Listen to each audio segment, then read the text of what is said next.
अहिले हैन यस्तो एउटा इलेक्सन अगाडि किन चाहियो तपाईलाई इलेक्सन अगाडि रिपोर्ट किन चाहिएन तपाईलाई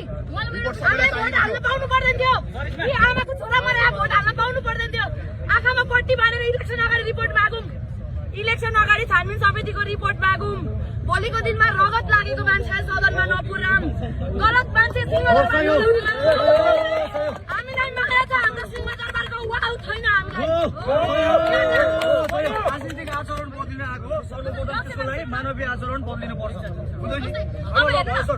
आमाको छोराले चाहिँ एउटा क्वेसन आमाको छोराले चाहिँ ताली बजाएकै भरमा जेलमा हुनुहुन्छ हजुरको सिंहदरबार अगाडि हे गरेको छ अब तपाईँले के गर्ने अब त्यो कानुनले हजुरलाई के गर्नु हजुरलाई जेल चलानी गर्ने कि नगर्ने गर्ने आमाको छोरा निकाल्दैछ भाइ 4 माइल हुनुहुन्छ उहाँ फोटो खिचेको घरमा उहाँलाई 4 माइल जेल छ चलानी गरेको छ उहाँलाई छैन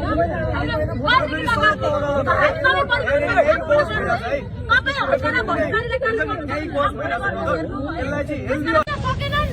सुशीला प्रधानमन्त्रीले नियुक्ति गर्दा तपाईँलाई प्रब्लम भयो आफूले राष्ट्रिय सभामा नियुक्ति गर्दा प्रब्लम भएको छैन तपाईँले सेतो पार्टीमा दिएको न्युज होइन मैले सल्लाहकारको रूपमा गृहमन्त्रीज्यूलाई लगेको होइन तपाईँले अनि अहिले विरोध किन होला तपाईँबाट गल्ती भयो गलत मान्छेलाई लगे मैले गृहमन्त्री होइन समातेको तपाईँले किन आउनु हुँदैछ कानुनी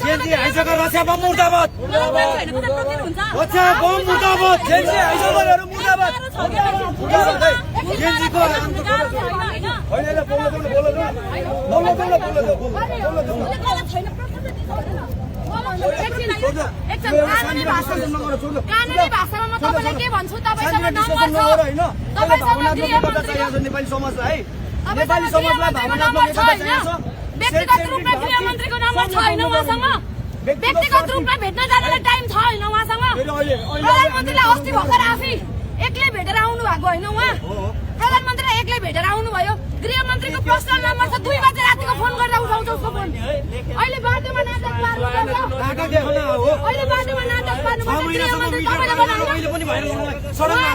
गृहमन्त्रीज्यूले रातिको 2 बजे फोन गर्दा पनि उठाउनुहुन्छ व्यक्तिगत रूपमा बीबीसीको लागि तपाईँको नाम गृहमन्त्रीले दिएको हो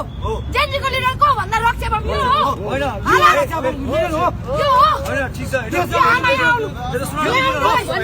यो आमाको छोरालाई 2 गोली लागेर जेलमा छ मैले तपाईँलाई मेसेज गरे होइन यो आमाको मैले मेसेज गरे होइन यो आमाको कतिचोटि बाटोमा इलेक्सन अगाडि रिपोर्ट चाहियो रक्षा बमजी भनेको मेसेज देखाम म मिडियालाई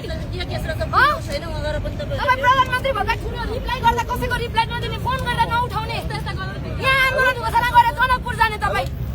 अनि जहिलेसम्म तपाईँकै गृहमन्त्री भन्ने तपाईँकै साथीहरू सचिवालयमा प्रधानमन्त्री आमालाई भेट्न जाने तपाईँ नै एक बाटोमा नाटक गर्नुहुन्छ अहिले अभियान भनेको सडकबाट के प्रधानमन्त्री मैले भेट्न पाएँ अभियान चाहिँ सडकबाट समग्र सडकबाट नक्कली जेनजी लिडरले गर्दा हामी घाइते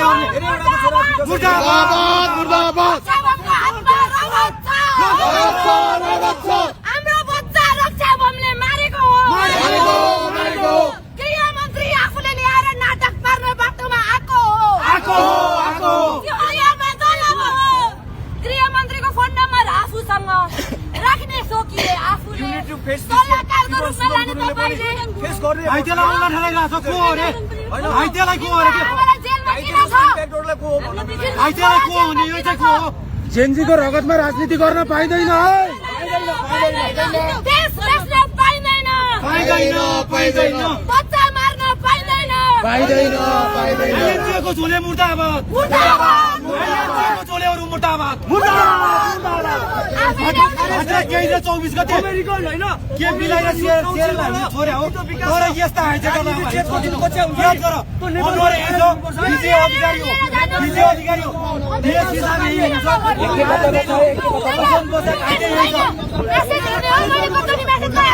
अब हामी छोड्यौँ किन हो यस्तो मान्छे यहाँ हाइजे गर्नु होइन हाइजे गर्ने व्यक्ति होइन यो सर मुले घाइतेलाई आउँला किन धम्कायो उसले कारण चाहिन्छ हामीलाई मसँग भिडियो छ मुले आउँला किन चाहियो घाइतेलाई आउँला ठहराउने अधिकार उसलाई कसले दियो तपाईँलाई घाइतेलाई आउँला ठहराउने अधिकार कसले दियो यो काट्यो म 3 महिना दिन बस्दा मैले मेसेज गरे हैन फोन गरे हैन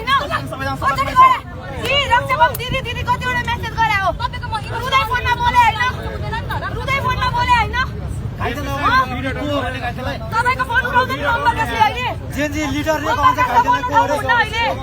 गृहमन्त्री पनि लगे हैन करिश्माजी तपाईँ लगे हैन तपाईँ लगे हैन गृहमन्त्री हो नि तपाईले नै न्याय नपाउने भए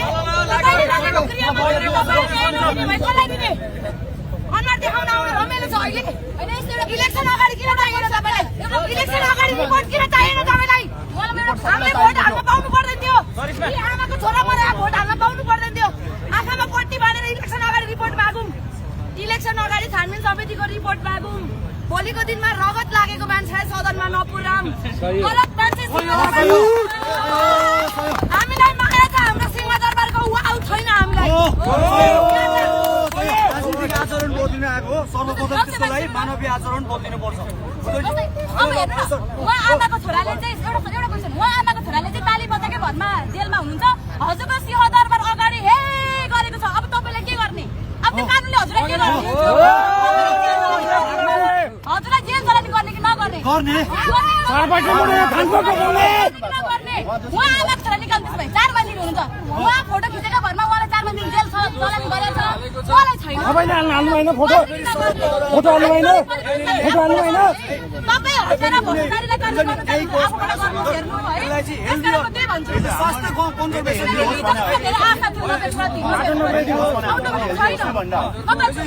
स्वास्थ्य संवाद हो है यदि उहाँहरू जस्तो मान्छे अदालत यो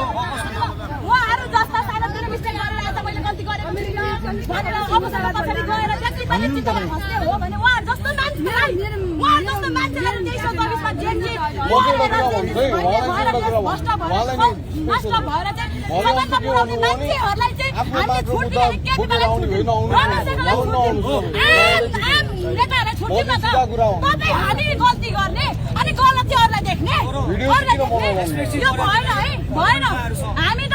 रक्षा स्तरमा हामी हुर्केको होइन गाउँमा हुर्केर आएको हामी साँच्चै नै 2324 मा देशले बोलेर आएको मान्छे साँच्चै नै सिस्टम परिवर्तन हुनुपर्छ कानुन इक्वालिटी हुनुपर्छ भनेर आएको थियौँ जेनजी तर तपाईँहरूले हामीसँग कहिले कोर्डिनेट गर्नु भएन युनाइटेड गर्नु भएन डिभाइड एन्ड रुल गर्नु भयो तपाईँहरूले याद राख्नु है अब पाली सुदन गुरुङको छ अब पाली सुदन गुरुङको छ है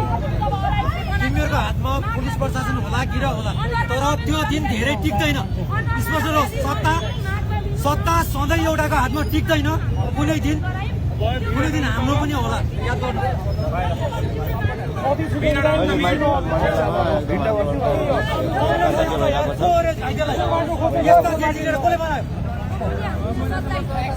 मेसेज